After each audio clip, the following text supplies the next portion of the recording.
Assalamualaikum warahmatullahi wabarakatuh.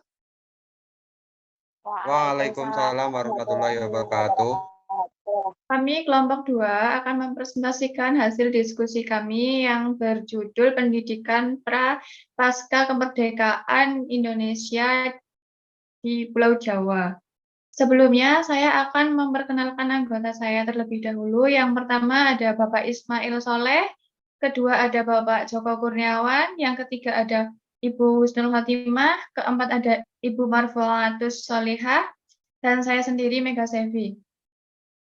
Untuk pemateri pertama akan dibawakan oleh Bapak Joko Kurniawan. Kepada Bapak Joko Kurniawan, waktu dan tempat dipersilahkan. Terima kasih untuk Ibu Moderator atas waktunya. Yang pertama yaitu pendidikan prakemerdekaan. Di sini kita akan membahas 3, yaitu yang pertama pendidikan berlandaskan ajaran Islam, yang kedua peranan organisasi keagamaan dalam pendidikan Islam sebelum kemerdekaan, dan yang ketiga yaitu program yang dijalankan oleh setiap organisasi Islam, yaitu yang pertama ada Muhammadiyah dan yang kedua ada Nahdlatul Ulama atau NU.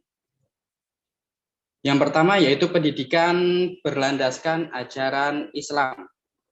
Sebelum Islam datang ke Indonesia dalam abad ke-13, maka telah terjelma kerajaan-kerajaan yang susunan pemerintahannya, corak masyarakatnya, alam pikirannya banyak dipengaruhi Hinduisme dan Buddhisme. Pendidikan agama Islam di masa prakolonial dalam bentuk pengajian Al-Quran dan pengajian kitab yang diselenggarakan di rumah-rumah, surau, masjid, pesantren, dan lain-lain. Yang kedua yaitu peranan organisasi keagamaan dalam pendidikan Islam sebelum kemerdekaan. Organisasi Islam pertama kali di Indonesia adalah sebagai upaya untuk melaksanakan ajaran Islam dan mencerdaskan bangsa. Selanjutnya saya serahkan kepada Ibu Moderator. Terima kasih. Ya, baik. Terima kasih Bapak Joko Kurniawan. Selanjutnya akan dilanjutkan oleh Ibu Husnul Khotimah. Ibu Husnul Khotimah, waktu dan tempat dipersilahkan. Ya, terima kasih. Di sini ada nama-nama organisasi Islam pada bidang pendidikan. Muhammadiyah adalah organisasi Islam yang didirikan di Yogyakarta pada tanggal 10 November 1912 bertepatan dengan 8 Dzulhijjah 1330 Hijriah. Kiai Haji Ahmad Dahlan Muhammadiyah merupakan organisasi yang bergerak di bidang pendidikan, dakwah, dan masyarakatan.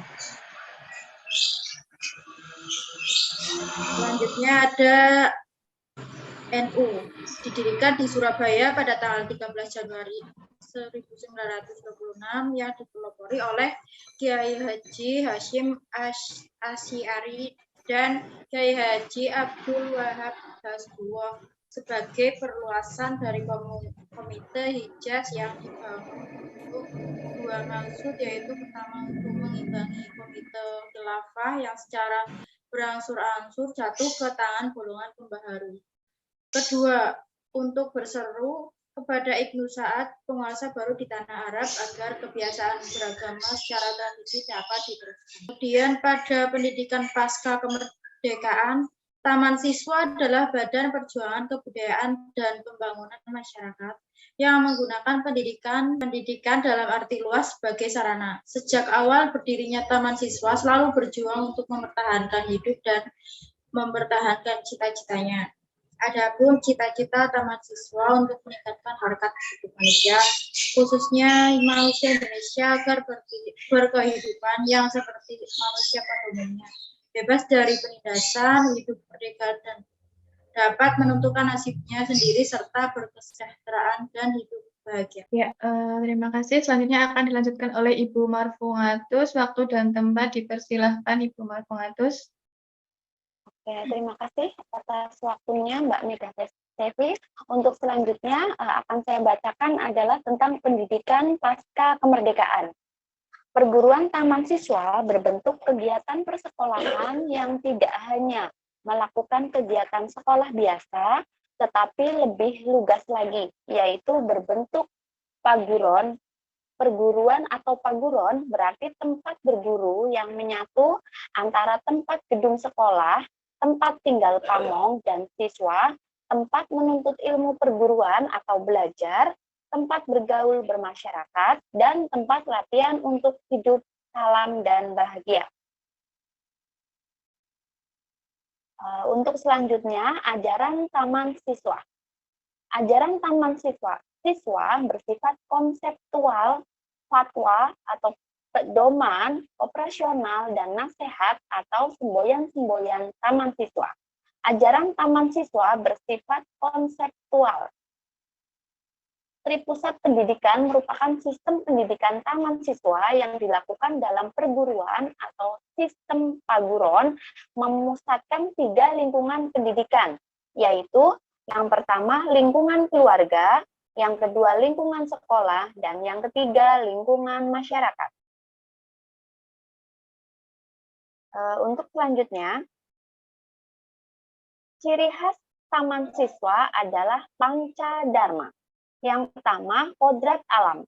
Sebagai perwujudan kekuasaan Tuhan Yang Maha Esa, mengandung arti bahwa pada hakikatnya manusia sebagai makhluk Tuhan adalah menjadi satu dengan alam semesta ini. Karena itu, manusia tidak dapat lepas dari kehendak hukum kodrat alam, bahkan manusia akan mengalami kebahagiaan jika dapat menyelaraskan diri dengan kodrat alam yang mengandung segala hukum kemajuan. Untuk poin yang kedua adalah dasar kemerdekaan. Mengandung arti bahwa kemerdekaan sebagai karunia Tuhan yang memberikan hak untuk mengatur dirinya sendiri dengan selalu mengingat syarat tertib damainya hidup bermasyarakat. Kemerdekaan diri harus diartikan sebagai swadisiplin atas dasar nilai hidup yang luhur, baik hidup sebagai individu maupun anggota masyarakat. Kemerdekaan harus menjadi dasar untuk mengembangkan pribadi yang kuat dan sadar dalam suasana keseimbangan dan keselarasan dalam kehidupan bermasyarakat. Demikian Mbak Mega Sevi, untuk selanjutnya waktu kami silahkan kembali. Ya, terima kasih Ibu Marfungatus. Selanjutnya akan disampaikan oleh Bapak Ismail Saleh. Waktu dan tempat dipersilahkan. Baik, terima kasih untuk waktunya Ibu Moderator. Di sini saya akan membacakan ciri khas Taman Siswa adalah Pancadharma. Yang ketiga, yaitu dasar kebudayaan, mengandung arti keharusan memelihara nilai dan bentuk kebudayaan nasional.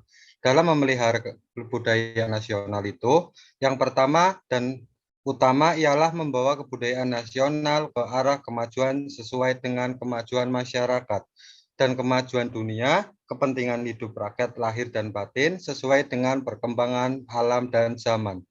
Yang selanjutnya, dasar kebangsaan, mengandung arti adanya suatu bangsa dalam suku, duka, serta dalam kehendak mencapai kebahagiaan lahir dan batin.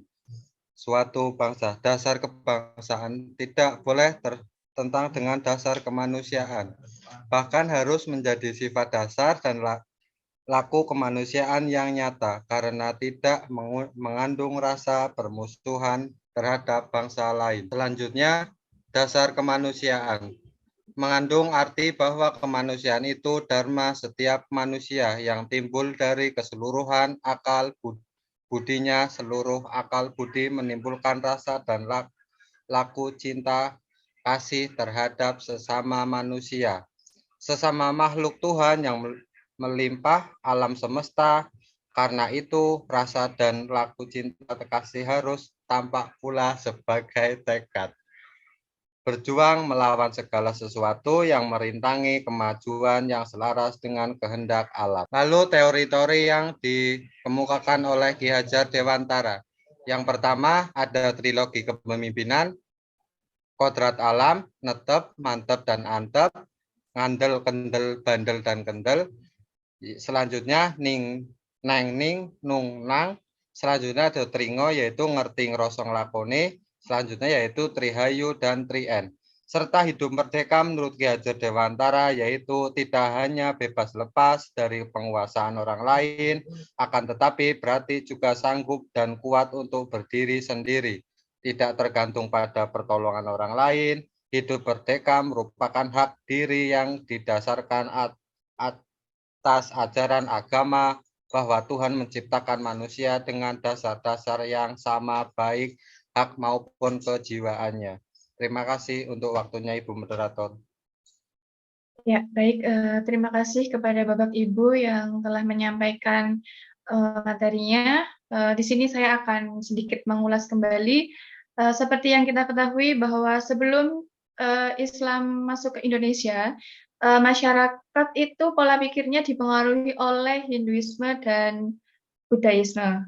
Nah, di masa prakolonial, agama Islam mulai dikenalkan melalui pengajian Al-Quran dan pengajian kitab yang diselenggarakan di rumah-rumah, di masjid, di pesantren, dan di tempat-tempat yang lainnya. Terbentuklah organisasi Islam, yaitu Muhammadiyah dan Nahdlatul Ulama atau yang sering dikenal dengan NU. Nah, Muhammadiyah itu sendiri didirikan oleh Kiai Haji Ahmad Dahlan, terfokus kepada pendidikan dan kemasyarakatan. Sementara Nahdlatul Ulama atau yang dikenal dengan NU didirikan oleh Kiai Haji Hasyim Ar-Rasyid, menekankan kepada Ibnu Sa'ad dan berseru kepada komite khalifah. Nah, seiring berjalannya waktu, pasca kemerdekaan terbentuklah Taman Siswa, di mana Taman Siswa ini menekankan kepada pemajuan kebudayaan dan pemajuan masyarakat melalui jalur pendidikan. Nah, jalur pendidikan itu sendiri menekankan kepada 3 pendidikan lingkungan, yaitu lingkungan keluarga, lingkungan sekolah, dan lingkungan masyarakat. Selain itu, Taman Siswa memiliki ciri khas, diantaranya memiliki 4 ciri, yaitu ada kodrat alam, dasar kebudayaan, dasar kemerdekaan, dan yang satunya lagi dasar kebangsaan. Mungkin hanya itu yang bisa saya sampaikan. Kurang lebihnya mohon maaf. Billahi fi sabilil haq fastabiqul khairat. Wassalamualaikum warahmatullahi wabarakatuh. Terima kasih.